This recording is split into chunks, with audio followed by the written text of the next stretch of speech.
যাকে একসময় বন্ধুর ঘর ভাঙার অভিযোগে কটাক্ষ করেছিল সবাই, আজ তার নিজের দাম্পত্য জীবন নিয়ে উঠেছে প্রশ্ন।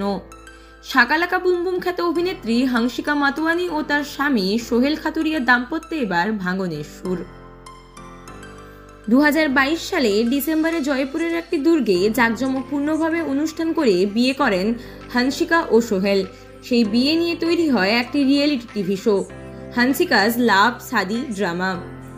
তবে এত ধুমধাম করে বিয়ে করেও শান্তির নীড় পাননি তারা। ইন্ডাস্ট্রির অন্দরের গুঞ্জন, বিয়ের মাত্র 2 বছর কাটতেই হানসিকা এবং সোহেল এখন আলাদা থাকতে শুরু করেছেন। একজন ঘনিষ্ঠ সূত্র জানিয়েছেন, হানসিকা এখন মায়ের সঙ্গে থাকছেন আর সোহেল থাকছেন তার নিজের পরিবারের সঙ্গে। তখনই গুঞ্জন ওঠে তাদের বিবাহ বিচ্ছেদের। তারকা দম্পতির মুখে যদিও কুলু বাটা রয়েছে, তবু অনুরাগীদের চোখ কিছুই এড়ায় না।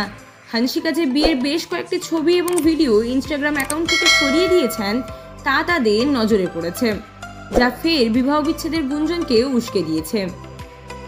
হানসিকাকে বিয়ে করার আগে সোহেলের স্ত্রী ছিলেন রিঙ্কি বাজাজ। রিঙ্কি এবং হানসিকা খুব ভালো বন্ধু ছিলেন। বিয়ের পর নিন্দেমন্দ কম হয়নি তাকে নিয়ে। প্রিয় বন্ধু রিঙ্কির স্বামীকে হানসিকা হাতিয়ে নিয়েছেন, এমন কথাও উঠেছিল। রিঙ্কির ঘর ভাঙার জন্য দায়ী করা হয় হানসিকাকে। শিশু শিল্পী হিসেবে যাত্রা শুরু হানসিকার। তার কয়েক বছর পরেই পুরোদস্তুর নায়িকা হয়ে ওঠেন তিনি। নেট মাধ্যমেও তার জনপ্রিয়তা কিছু কম নয়। তবে বিবাহ বিচ্ছেদের জল্পনা নিয়ে আপাতত কোনো মন্তব্য করেননি তিনি। তাহলে কি সত্যি সংসারে চির ধরল, নাকি নেট মাধ্যম থেকে বিয়ের স্মৃতি মোছার নেপথ্যে রয়েছে অন্য কোনো কারণ?